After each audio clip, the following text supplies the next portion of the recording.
Imagine a city brimming with hope, a place where fortunes were made overnight, a beacon of progress drawing people from every corner of the world. But beneath the glittering surface, a quiet nightmare was taking shape.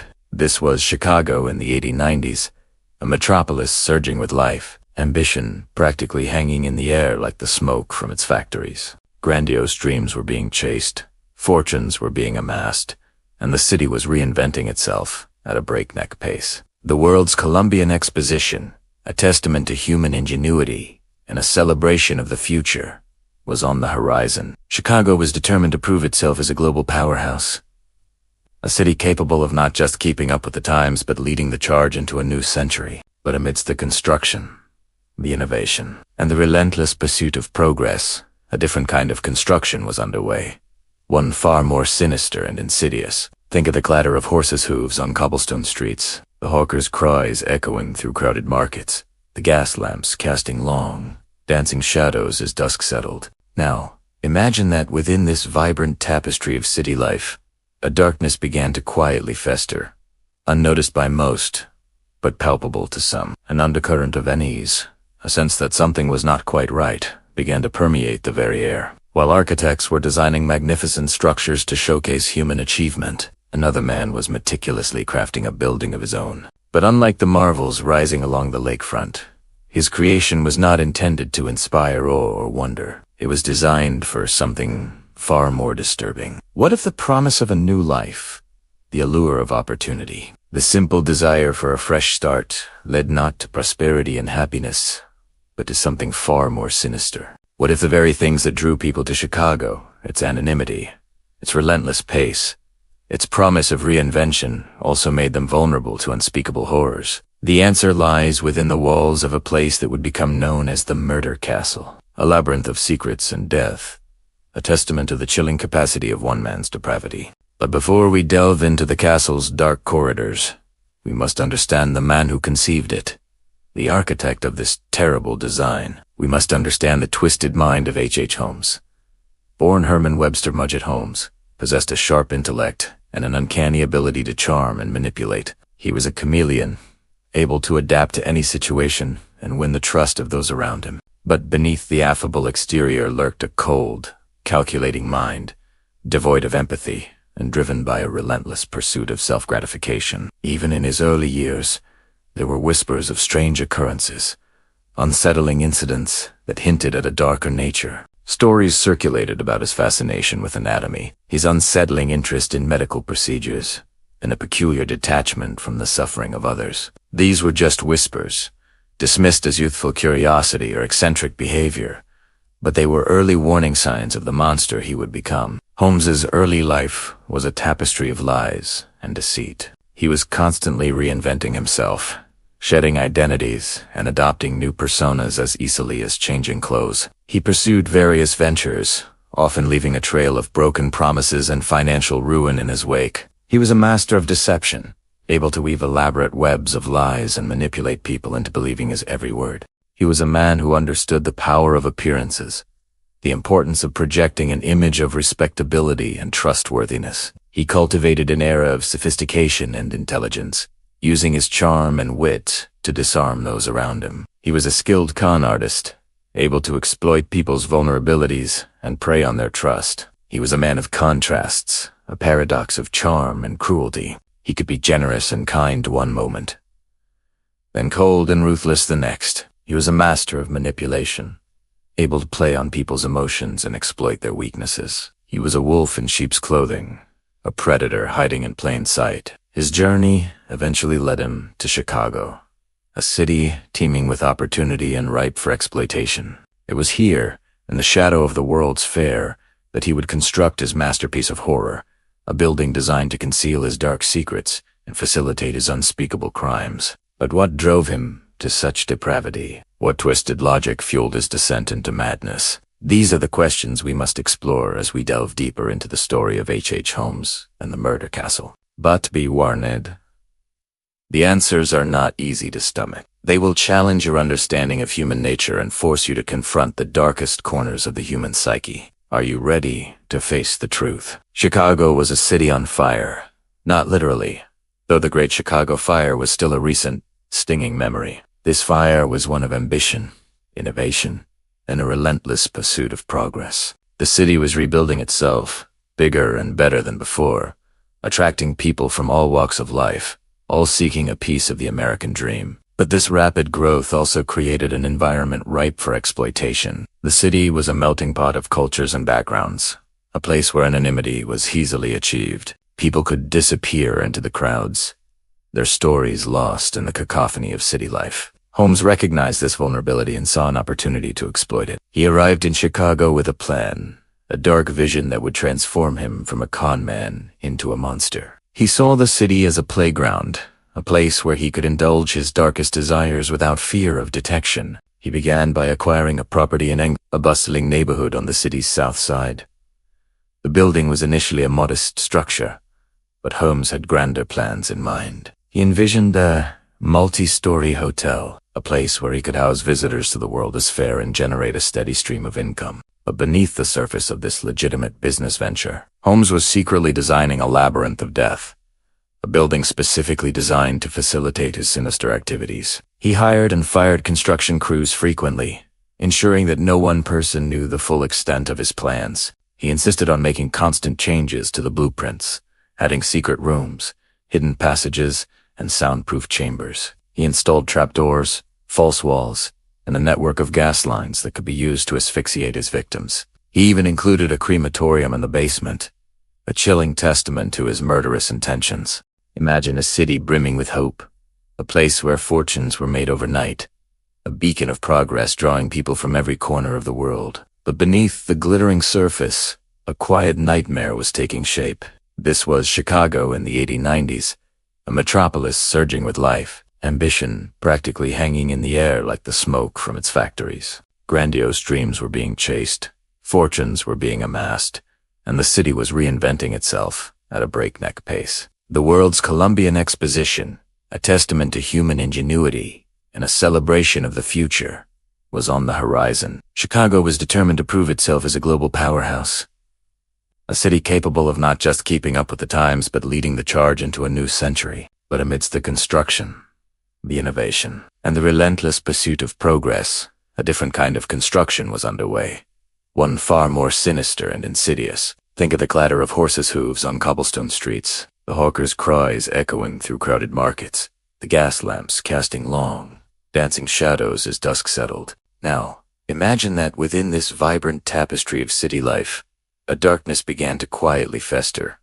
unnoticed by most, but palpable to some. An undercurrent of unease, a sense that something was not quite right, began to permeate the very air. While architects were designing magnificent structures to showcase human achievement, another man was meticulously crafting a building of his own. But unlike the marvels rising along the lakefront, his creation was not intended to inspire awe or wonder. It was designed for something far more disturbing. What if the promise of a new life, the allure of opportunity, the simple desire for a fresh start led not to prosperity and happiness, but to something far more sinister? What if the very things that drew people to Chicago, its anonymity, its relentless pace, its promise of reinvention, also made them vulnerable to unspeakable horrors? The answer lies within the walls of a place that would become known as the Murder Castle, a labyrinth of secrets and death, a testament to the chilling capacity of one man's depravity. But before we delve into the castle's dark corridors, we must understand the man who conceived it, the architect of this terrible design. We must understand the twisted mind of H. Holmes.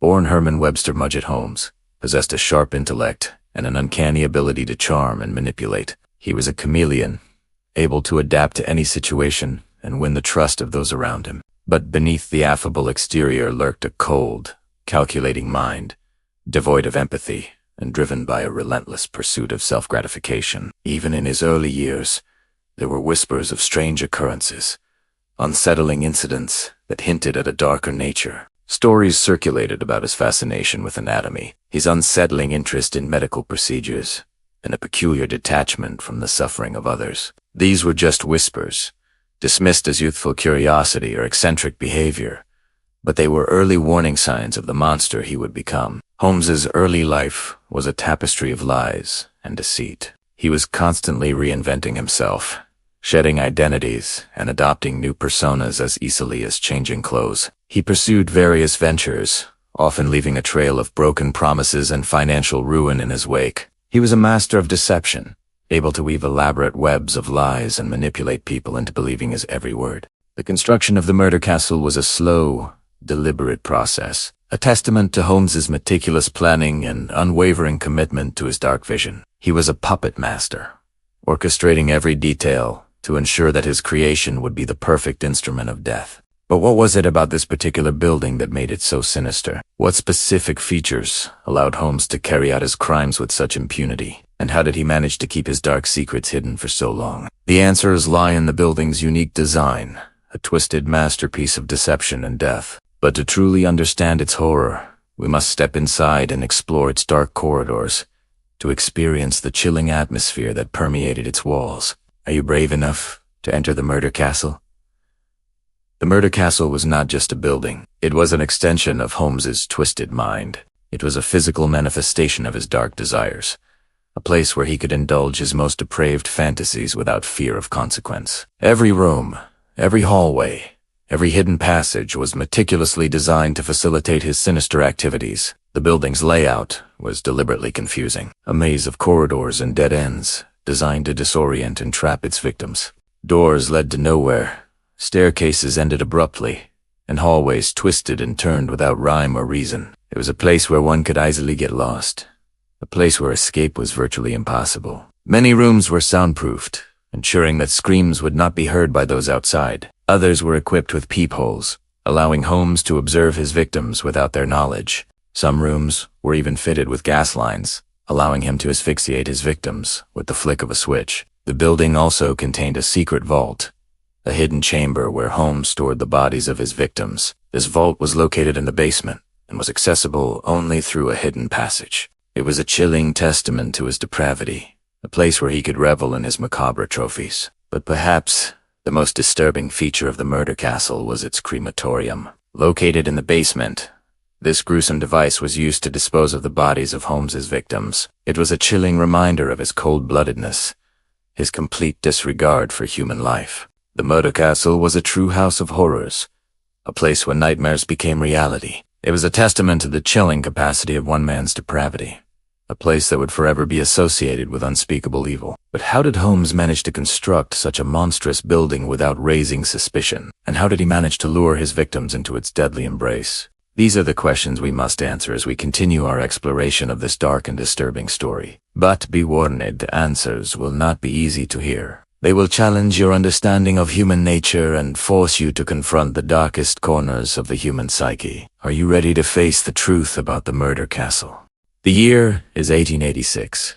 The air hangs thick with the scent of coal smoke and ambition. In the small town of Gilmanton, New Hampshire, a young man named Herman Webster Mudgett is already crafting his persona, a mask of charm and intelligence that belies the darkness stirring within. He is a figure of undeniable charisma, capable of disarming strangers with a smile and a well-placed compliment. Teachers remember him as bright, quick-witted, and unusually observant. But even thin whispers followed him, tales of petty thefts, strange experiments, and a disturbing fascination with the human anatomy. Mudgett's intelligence was undeniable. He excelled in his studies, particularly in the sciences. He possessed a keen understanding of anatomy, fueled by a childhood curiosity that bordered on the macabre. Some recall him dissecting animals, a fascination that seemed to go beyond simple scientific inquiry. He wasn't driven by some noble quest for medical knowledge, but a darker, more unsettling curiosity about the inner workings of life and death. This knowledge, combined with his disarming charm, would become a lethal cocktail in the years to come. Even in his youth, Herman displayed a remarkable talent for manipulating those around him. He was a master of deception, weaving intricate webs of lies with practiced ease. A local doctor, under whom he briefly apprenticed, noted his unusual detachment and lack of empathy. He seemed to view people as objects, tools to be used and discarded. This coldness, masked by a veneer of affability, allowed him to exploit the vulnerabilities of others without remorse. His early life was marked by a series of fraudulent schemes, each a stepping stone in his descent into darkness. He dabbled in insurance fraud, staging accidents, and collecting payouts with chilling efficiency. These early transgressions were not mere youthful indiscretions. They were a training ground, honing his skills in deception and solidifying his belief that he could outsmart anyone. Each successful scheme emboldened him, reinforcing his sense of invincibility and fueling his insatiable hunger for control. He married his first wife, Clara Lu, in 1878. The marriage was initially presented as a picture of domestic bliss, but beneath the surface, cracks were already beginning to appear. He was often absent, his attention consumed by his schemes and ambitions. While Claire was his wife, she seemed to be another pawn in his game. He would later abandon her and their son, further demonstrating his callous disregard for human connection. Moget's thirst for knowledge, coupled with his early experiences with fraud, led him to pursue a medical degree at the University of Michigan. There, he honed his understanding of human anatomy, using cadavers not just for study, but also for profit. He allegedly stole bodies from the laboratory, using them to stage fake accidents and collect insurance money. This was not just about the money. It was about the thrill of control, the satisfaction of manipulating the system to his will. He adopted the alias H. Holmes sometime after graduating from medical school. This new identity was not just a name change. It was a symbol of his transformation, a shedding of his past, and a declaration of his intention to reinvent himself. It was a calculated move, a way to distance himself from his past transgressions and create a clean slate upon which to build his future schemes. The name Holmes itself seemed to suggest a calculated intellect, a master of deduction, but his deductions would lead to anything but justice. He drifted from town to town, leaving a trail of debts and broken promises in his wake. He was a chameleon, adapting his personality to suit his heroic, gaining the trust of unsuspecting victims before disappearing with their money and their hopes. He was a ghost in the machine of late 19th century America, exploiting the vulnerabilities of a society obsessed with progress and prosperity. He was a man of contradictions. On the surface, he appeared to be a successful businessman, a charming doctor, a devoted husband. But beneath that facade lurked a cold, calculating mind, devoid of empathy and driven by an insatiable desire for control. He saw people as objects, as pawns in his elaborate game, and he was willing to do whatever it took to achieve his goals. He was building a foundation of lies and deceit that would eventually lead him to Chicago, a city ripe with opportunity and teeming with unsuspecting victims. He was a predator, drawn to the chaos and anonymity of the burgeoning metropolis, where he could blend in and pursue his dark ambitions without fear of detection. But what drove this man to such darkness? The answer is more chilling than you might imagine. A twisted combination of ambition, greed, and a profound lack of empathy that would ultimately lead him to construct a monument to his own depravity. What was he seeking? What emptiness did he hope to fill with these calculated actions? The answer lies not in a single event, but in a lifetime of choices, each one pulling him further into the abyss. And soon, the world would know the terrifying extent of the abyss that lay within H. Holmes. The year is 1887. Chicago, a city fueled by ambition and raw potential, pulses with a restless energy. It's a place where dreams are chased with a fervent intensity, a beacon drawing in hopefuls from every corner of a rapidly changing nation. Amidst this whirlwind of progress, a newcomer arrives, blending seamlessly into the city's chaotic tapestry. H. Holmes. He's a man of quiet charm, possessing an uncanny ability to inspire trust. He carries himself with an air of understated confidence, the kind that puts people at ease. Holmes quickly identifies an opportunity, a vacant lot in the bustling neighborhood of Englewood, a prime location ripe for development. He envisions a grand building, a mixed-use space with retail shops on the ground floor and apartments above, a testament to Chicago's burgeoning prosperity. With apparent sincerity, Holmes secures the necessary permits, hires a construction crew, and lays the foundation for his ambitious project. Initially, the plan seems straightforward, mirroring the architectural trends of the time. But as the building rises from the ground, subtle deviations begin to emerge. Hallways stretch longer than necessary, rooms take on unusual dimensions, and doors appear in unexpected places. Contractors find themselves puzzled by Holmes's constant revisions, his seemingly arbitrary demands for changes that defy logic. Blueprints are redrawn, walls are moved, and staircases lead to nowhere. The workers whisper amongst themselves, questioning the sanity of their employer. But Holmes dismisses their concerns with a disarming smile and a plausible explanation, always ready with a new set of instructions. As the months pass, the building transforms into a perplexing labyrinth. Hidden passages snake through the walls, connecting rooms in a disorienting web. False doors conceal empty spaces, while secret compartments disappear into the structure. Some rooms are fitted with heavy, soundproofed walls, while others lack windows entirely. The construction crew, initially skeptical, grows increasingly uneasy. Tools disappear.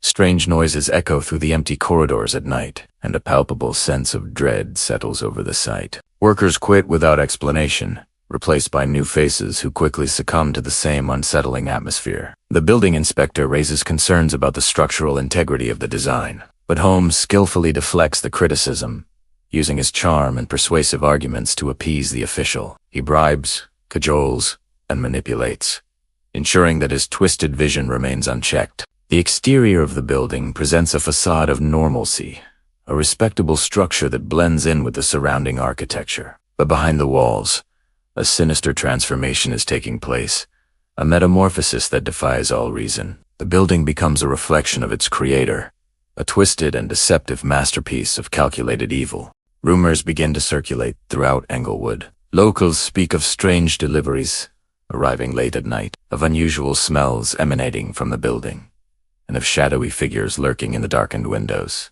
Whispers of disappearances spread like wildfire, fueled by fear and suspicion, but no one can quite put their finger on the truth, the horrifying reality hidden within the walls of Holmes's creation. The building becomes a focal point of morbid curiosity, a place where the line between reality and nightmare blurs. People avoid walking past it at night, their imaginations running wild with terrifying possibilities. Children dare each other to peek through the windows, hoping to catch a glimpse of the secrets within. But what was he really building?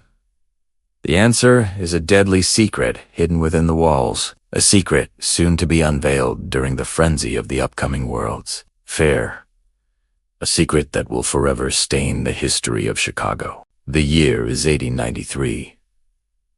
Chicago is transformed, a dazzling spectacle of innovation and progress. The World's Fair, also known as the Columbian Exposition, has drawn millions from across the globe. The city strains under the weight of its own ambition, a vibrant tapestry woven with threads of hope and opportunity. But beneath the glittering surface, shadows lengthen, and the sheer volume of humanity creates a fertile ground for secrets to take root. Imagine the sheer scale.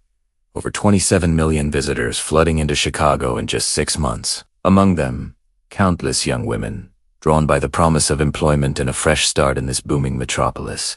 They arrive with dreams as vast as the prairie sky, their pockets often as empty as their knowledge of the city's hidden dangers. Holmes's imposing structure, strategically located near the fairgrounds, becomes an almost irresistible beacon. He offers lodging, employment, a sense of security, and a city teeming with strangers. He's a charming face in a sea of anonymity, and his promises are sweet music to those desperate for stability. But behind the welcoming facade, the castle's labyrinthine corridors conceal a sinister purpose. Soon, whispers begin to circulate, hushed conversations in boarding houses and crowded streets. A young woman, recently arrived from Iowa, vanishes without a trace. A seamstress from Ohio, full of ambition and talent, disappears after accepting a position at a local shop. A schoolteacher from Indiana, seeking adventure during her summer break, is never seen again.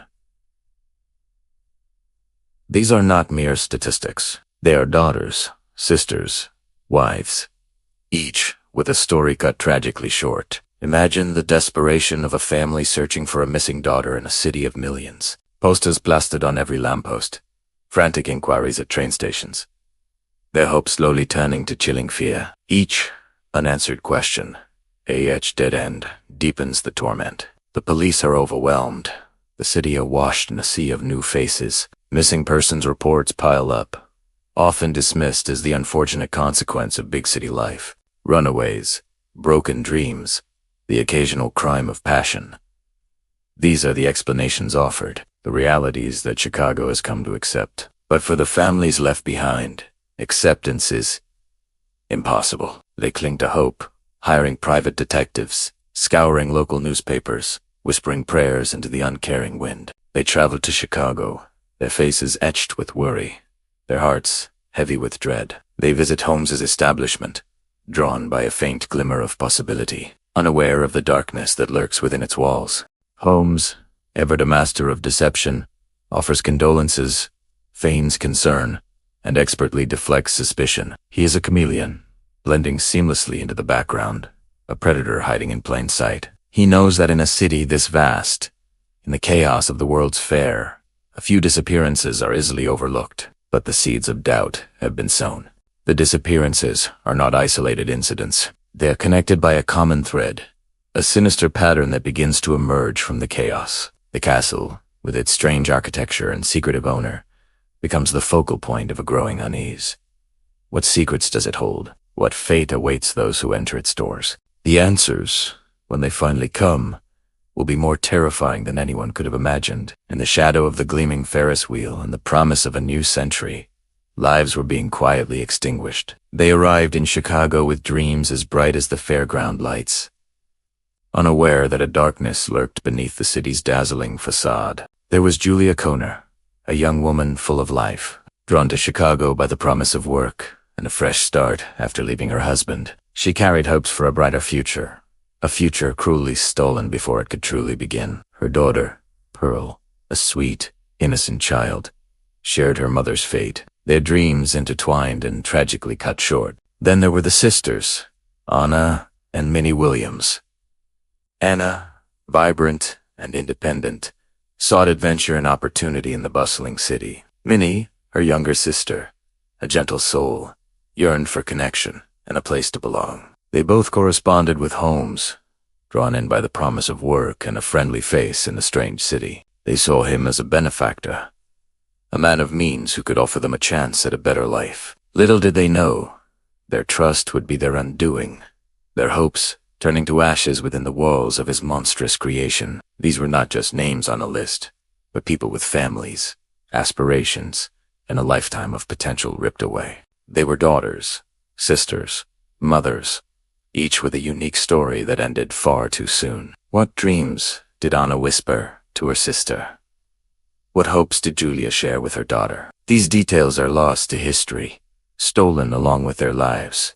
Holmes possessed a chilling charisma, a talent for appearing respectable and trustworthy. He exuded an air of confidence and success, carefully cultivated to disarm those he targeted. He spoke of opportunities, of partnerships, of a shared future, weaving a web of deceit so intricate that few could see through it. He preyed on their vulnerabilities, their loneliness, their desire for a better life, exploiting their trust for his own sinister ends. It was a trust born of desperation, of the hope that amidst the chaos of a booming city, they had found a genuine connection. The tragedy of their loss extends beyond their individual lives. It's a loss for the families who mourned them, the communities that were deprived of their contributions, and the world that was robbed of their potential. Imagine the stories they could have told, the art they could have created, the love they could have shared. Their absence is a stark reminder of the fragility of life and the devastating consequences of unchecked evil. What was it about Holmes that made these individuals, and others, place their faith in him? What subtle manipulations allowed him to orchestrate such unspeakable acts? The answers may lie buried within the secrets of the castle itself. As the World's Fair roared on, a quieter, more insidious drama was unfolding, one built on deceit and financial ruin. Holmes, ever the opportunist, was juggling multiple insurance schemes, each a calculated gamble with human lives as the stakes. Policies were taken out, beneficiaries named, and then, well, accidents happened. Or at least, that's how they were presented. The details were murky, the paperwork labyrinthine, designed to confuse and delay any real scrutiny. It was a house of cards built on grief and greed, and Holmes was its architect. But his financial schemes weren't limited to insurance. He was a master of short-term partnerships, drawing in unsuspecting investors with promises of quick returns, only to vanish with their money, leaving behind a trail of broken dreams and empty ledgers. These weren't grand thefts, but a series of smaller cons, each carefully crafted to avoid attracting too much attention. A subtle bleed, rather than a dramatic hemorrhage. And then there were the women. His charm, that carefully cultivated facade of respectability, proved irresistible to many. He wove intricate webs of affection, promising marriage, partnership, a shared future. But these were empty promises, designed to control and manipulate. He borrowed money, secured loans, often in their names, leaving them financially vulnerable when he inevitably moved on. Each relationship was a transaction, a means to an end. Their trusts, a resource to be exploited. He moved through their lives like a phantom, leaving behind shattered hearts and empty bank accounts. But even in the chaos of Chicago, a city teeming with strangers, Holmes's activities began to raise eyebrows. His frequent business ventures, the constant turnover of staff, the odd disappearances. They didn't quite add up. One associate noticed discrepancies in the inventory. Another questioned the validity of certain invoices. Whispers began to circulate, quiet at first, like the rustling of leaves before a storm, but growing in intensity. People he had once charmed were now starting to regard him with suspicion, a flicker of doubt in their eyes. As Holmes's web of lies grew, so did the suspicion around him. But would it be enough to bring him down? As the echoes of celebration faded from Chicago's streets, a different kind of sound began to emerge, the quiet rustle of suspicion. Detectives, initially lost in the sheer volume of cases brought on by the influx of World's Fair visitors, began to notice patterns. Small inconsistencies, like mismatched dates on insurance policies or conflicting accounts of Holmes' whereabouts, started to surface. It began subtly, a nagging feeling that things weren't quite adding up. A detective, reviewing a seemingly minor fraud case, stumbled upon a connection to a missing persons report filed months earlier. The victim, a young woman named Emmeline Segrand, had been employed by Holmes and then vanished without a trace. Her family, desperate for answers, had been met with Holmes' charming reassurances. But now, those words rang hollow. The money trail, initially obscured by Holmes' intricate web of aliases and shell companies, began to reveal a darker purpose. Insurance policies taken out shortly before a person's disappearance, properties transferred under dubious circumstances. Each discovery added another layer to the growing suspicion. Witnesses, often former employees or disgruntled business partners, started to come forward, their testimonies painting a disturbing picture of Holmes' manipulative nature and questionable activities. The whispers about the murder castle grew louder. Its bizarre architecture, the constant stream of construction and renovation, the strange hours kept by its owner, all fueled speculation. The police, now under increasing pressure from the public and the press, began to focus their attention on the building at the corner of 63rd and Wallace. The closer they looked, the more sinister the castle seemed. What would detectives find when they finally breached the walls of the castle? The answer would shock the nation.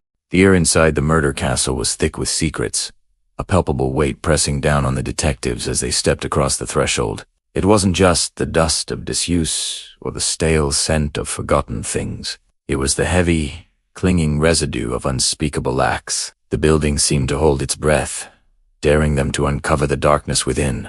The initial discoveries were unsettling, to say the least. The layout defied logic, a bewildering labyrinth of corridors that led nowhere, rooms with no windows, and doors that opened onto brick walls. Floor plans obtained from the city were useless, bearing little resemblance to the twisted reality within the building. It was as if the very architecture was designed to disorient, to trap, to conceal. Hidden passages snaked through the walls, narrow and claustrophobic, hinting at clandestine movements and desperate escapes. Some were concealed behind movable panels, others behind seemingly solid walls. These secret routes connected seemingly unrelated rooms, creating a network of hidden pathways only Holmes could have navigated with ease. Locked rooms, some soundproofed, added another layer of chilling intrigue. What horrors had unfolded within those silent chambers?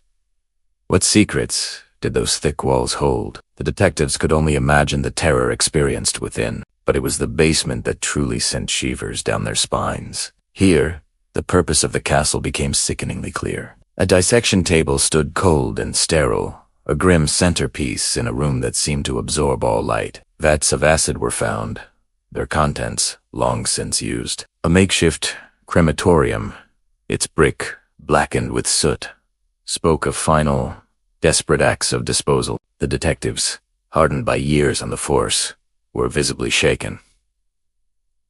This wasn't just a crime scene. It was a monument to depravity, a testament to the darkest depths of human nature. The emotional weight of their discoveries was immense, a crushing realization of the evil that had festered within these walls. T's building, meant to be a place of lodging and commerce, had become a tomb, and the man who built it had become a monster. The question wasn't just what happened here, but how could one human inflict such suffering on another? As the investigation into Holmes's activities deepened, authorities finally apprehended him, not initially for murder, but for an intricate insurance fraud scheme in several states. This arrest, seemingly unrelated to the disappearances in Chicago, would become the thread that unraveled his carefully constructed web of lies. As detectives began to piece together the evidence from the insurance claims, they started noticing connections to individuals who had vanished after encounters with Holmes. During questioning, Holmes exhibited an unsettlingly calm demeanor. He answered questions with calculated precision,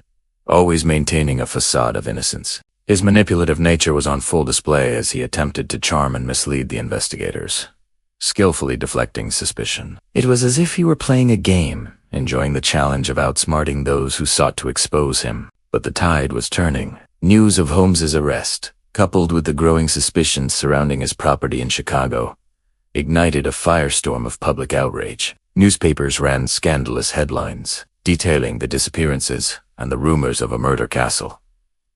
The public demanded answers, hungry for justice for the missing and presumed dead. The city of Chicago, still recovering from the euphoria of the World's Fair, was now gripped by fear and disbelief, realizing that a monster had been lurking in their midst. The scale of Holmes's potential crimes was becoming chillingly apparent. But what drove this man to commit such unspeakable acts? Holmes' confessions would reveal a darkness that few could comprehend, a twisted psychology that defied explanation, and a coldness that would forever haunt the annals of criminal history. As news of Holmes's capture spread, America became gripped by the unfolding drama. Newspapers ran daily headlines, each more sensational than the last, painting a lurid picture of the man and his monstrous creation. The public, hungry for details, devoured every word, their imaginations running wild with gruesome possibilities. But behind the headlines and the morbid fascination, a quieter, more desperate drama was playing out. Families of the missing descended upon Chicago, their faces etched with grief and a sliver of lingering hope. They haunted the police stations, clutching faded photographs, their voices hoarse from repeating the same stories, the same pleas. They were mothers, fathers, siblings, and spouses, united by a shared agony and a burning desire for answers. They sought closure, some semblance of peace, even if it came in the form of the harshest truth. In the courtroom, Holmes, or the performer, seemed almost detached from the gravity of the proceedings. He played to the gallery, offering carefully crafted explanations, feigning innocence, attempting to portray himself as a victim of circumstance. He negotiated with authorities, offering partial confessions in exchange for leniency, trying to bargain his way out of the consequences of his actions. In a courtroom filled with grief and anger, could justice finally be served? Despite his attempts at manipulation, the evidence against him was overwhelming. The walls of the murder castle had spoken, revealing their ghastly secrets. The jury delivered their verdict, guilty. The families finally had their answer, but the pain of their loss remained, a permanent scar on their hearts. The final days of H. Holmes were marked by an unsettling calm. As he sat in his cell awaiting execution, he seemed almost detached from the gravity of his crimes. There were no dramatic outbursts, no last-minute pleas for mercy, just a chilling acceptance of his fate. On May 7, 1896, Holmes was hanged at Moyamensing Prison in Philadelphia. Witnesses described a strangely serene demeanor, a stark contrast to the monstrous acts he had committed. The execution itself was swift, but the impact of Holmes's life reverberated far beyond the prison walls. He left behind a legacy woven with lies, a tapestry of terror and profound betrayal. Families were shattered, Trust was eroded, and the American psyche was forever scarred by the revelation that such darkness could exist beneath a veneer of respectability. Holmes's name became synonymous with deception, a chilling reminder of the hidden predators lurking in plain sight. His actions prompted widespread reforms in law enforcement and record-keeping practices, forever changing how investigations into disappearances and fraudulent activities were conducted. The case highlighted the urgent need for better communication between police departments across different states, as well as more sophisticated methods for tracking individuals and their financial dealings. But the story doesn't end with Holmes's death. The murder castle would continue to haunt the American psyche for generations to come. What secrets still remained within those walls? And how did this case change the way America viewed its own dark underbelly? Drop your thoughts in the comments below. In the wake of Holmes's execution, the so-called murder castle became a grim spectacle, drawing crowds eager to witness the scene of such unspeakable crimes. Soon after, the building was razed, its dark secrets buried beneath the earth. Yet, the echoes of Englewood lingered, a chilling reminder of the evil that had once resided there. The Holmes case served as a harsh wake-up call, exposing vulnerabilities in the systems of the time. It became glaringly obvious that record-keeping was haphazard, allowing Holmes to slip through the cracks with ease. His ability to commit fraud across state lines highlighted the desperate need for better communication between law enforcement agencies. In the years that followed, police departments began sharing information more readily, and new systems were put in place to track missing persons and identify potential scams. States started to implement more rigorous property transaction verification and tracking to stop similar large-scale fraud. Perhaps the most enduring legacy of H. Holmes is the heightened awareness of the potential for deception and the importance of vigilance. His ability to manipulate and exploit those around him served as a stark lesson in the dangers of unchecked trust. As we reflect on this dark chapter in American history, it's crucial to remember the victims, the lives cut short by Holmes's depravity. The murder castle may be gone, but its legacy remains, a chilling reminder of the darkness that can lurk beneath the surface of society. What do you think is the most terrifying aspect of the H. Holmes story? Share your thoughts in the comments.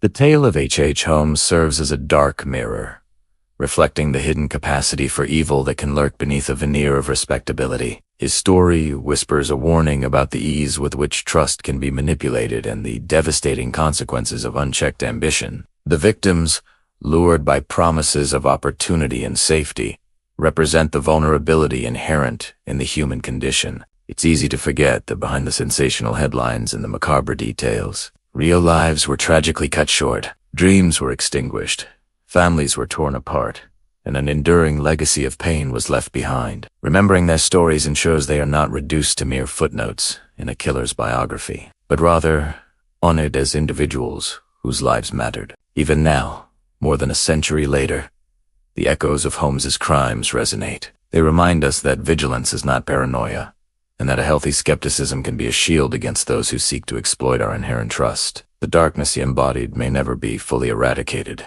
but by acknowledging its existence, we can strive to prevent its recurrence. The story of H. Holmes is a chilling reminder of the importance of trust and vigilance. Share your thoughts on this case in the comments below, and help us keep the memory of the victims alive. If you found this video informative, please like and subscribe for more true crime stories.